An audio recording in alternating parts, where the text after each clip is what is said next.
Forest and Bird Society's Te Rere Reserve is located on the edge of the Catlins Forest on the southeast coast of the South Island of New Zealand.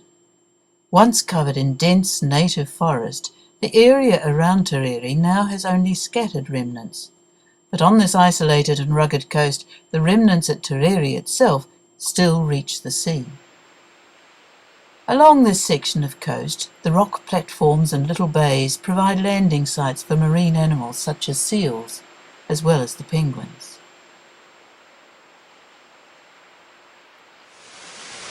The Te Rere Falls, just a few hundred metres inland from the coast, are surrounded by original native forest. And where the Te Rere stream runs out over the sloping rock into the sea, yellow-eyed penguins have launched themselves into the waves every morning for thousands of years, and each evening returned home to preen, socialise, and perhaps tell their stories. The rocks have their own story to tell. These layers of rock from the mid-Jurassic Age, with their fossils of plants, give clues to a history that goes back over 150 million years. When humans arrived, things began to change for the penguins.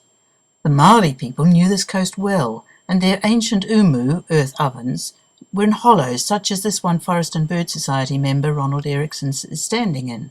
These were evidence of their occupation. From the mid-1800s, Europeans settled at Waikawa. The land was surveyed, and forestry and farming began to encroach on the penguins' territory.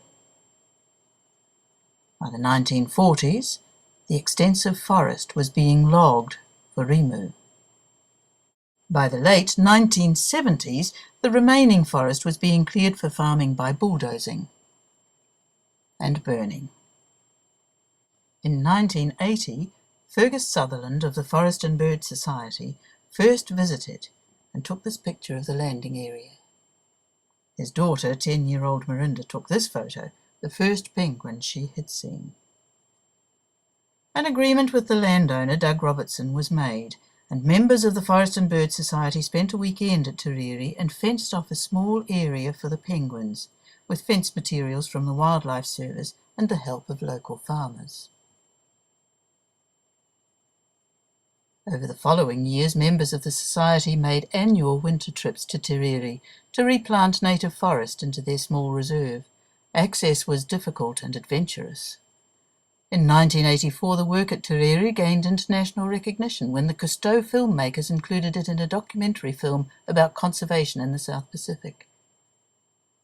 However, the revegetation progress was disappointingly slow. Many of the new plants were being eaten by possums. And it was about this time that yellow-eyed penguin scientist John Darby, on the right in this picture, advised the Forest and Bird Society that the reserve was too small. It did not include important penguin habitat. A breakthrough occurred. In 1989, new landowners Morris and Marie York agreed to sell additional land to the Forest and Bird Society for their penguin reserve. Local farmers Murray Stratford and Bruce York fenced the area, and much of the fence material and the solar electric fence unit was donated by local companies. Regular volunteer workdays continued the replanting, which now extended into the newly acquired land. The progress was still slow because of the possum problem, but the possum-resistant flax began to extend its coverage. A major setback occurred in February 1995 when a fire swept through the reserve. A dry summer left land-clearing fires in the surrounding farmland smouldering on for months, and a day of particularly strong winds fanned these into a blaze that carried rapidly through the stumps and into the reserve. These pictures, taken just after the fire, show how it burnt right to the coast and into the penguin habitat. Over 60 of the 100 or more penguins of Te Rere were killed by the fire, and others died of their burns over the next few weeks. There were only about 40 birds that survived the fire. This picture, taken just after the fire from the high point of the reserve, compares it with earlier pictures from the same spot and a later image, 'taken in 2010. On a visit to the reserve in winter of 1995, members of the Forest and Bird Society discussed options for recovery and fire prevention. A management advisory committee was established. A management plan was drawn up to guide development in the reserve, and the adjacent owners generously gifted extra land to make the reserve a better and more manageable shape. A pond was created. This was to provide a water supply for any future firefighting. Emergency nesting shelters were installed, and it was decided that a caretaker was needed. Fergus Southland took on this job and started making regular trips to the reserve to maintain the fence and control the possums,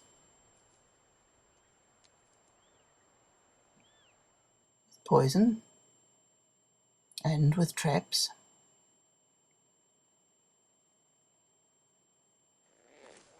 And to trap predators.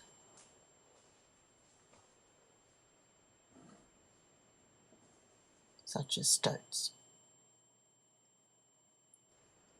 Stoats are the main predator at Rere, and also rats, which eat the eggs. And there's also the occasional larger ferret. And, unfortunately, wild cats. Over the years, new predator trapping methods have been installed. These automatic stoat and rat traps are some of the over 70 that are placed on the reserve. The traps around the perimeter of the reserve have been monitored electronically to provide the catch data shown on the map. This identifies hotspots for predators.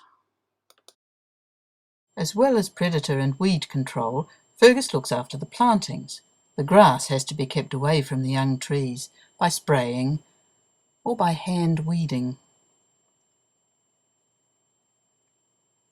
Tracks have to be kept clear through the regrowing forest. And penguin nests and chicks monitored to check on their progress. Any dead penguins are recorded and collected for examination to identify the cause of death, if at all possible. Volunteer planting days are regular winter events, and many people come to help with transporting, planting and weeding. Special care is taken to plant native species from the area, and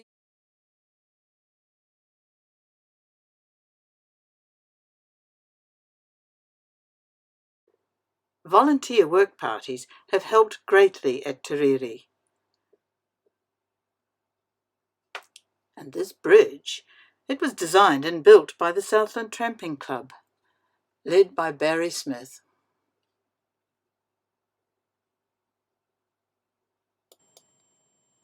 Watching the penguins come ashore in the evening is always a highlight of volunteer days. Harakeke, New Zealand flax, remains the mainstay of the planting program at Rere.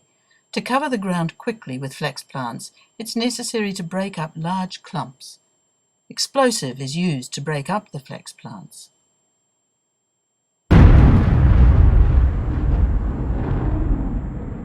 And the rooted fragments are then planted. The success of the flax planting technique is shown by these before and after pictures.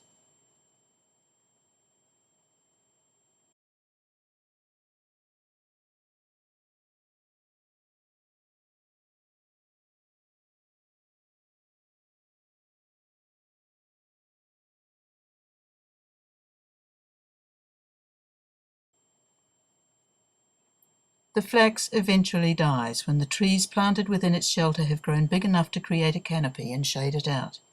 The forest has started to form. By 2011, the population of penguins had recovered to over 70 birds from the low point of 40 after the 1995 fire. However, since then the yellow-eyed penguin population has declined drastically.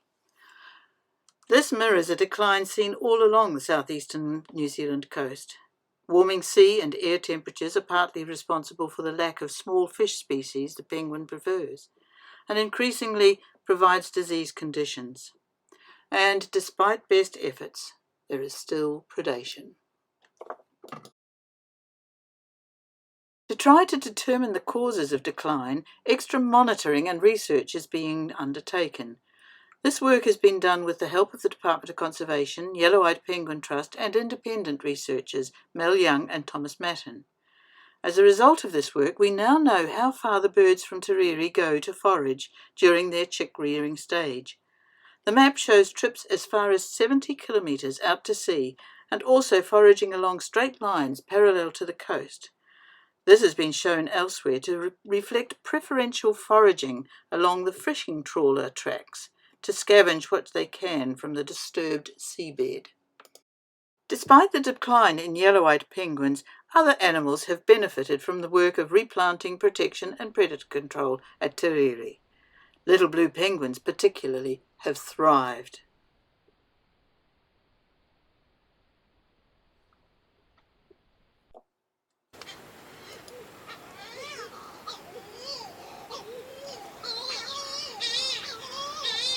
And so are the sooty shearwaters, the titi, the muttonbird.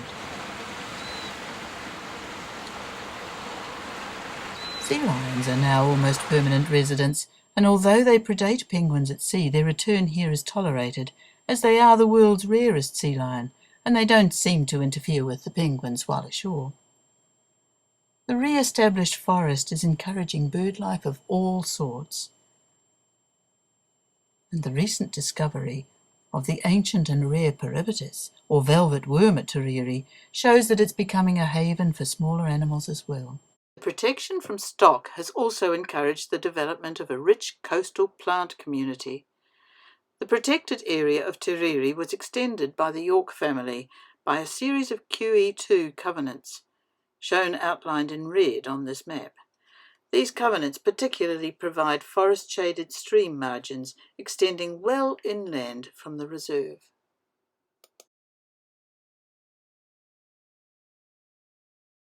The future of the yellow-eyed penguins at Rere is uncertain, but what is certain is that this reserve will provide a haven for wildlife of many sorts into the future, thanks to the dedication of Forest and Bird Southland and many volunteers who have contributed to its success.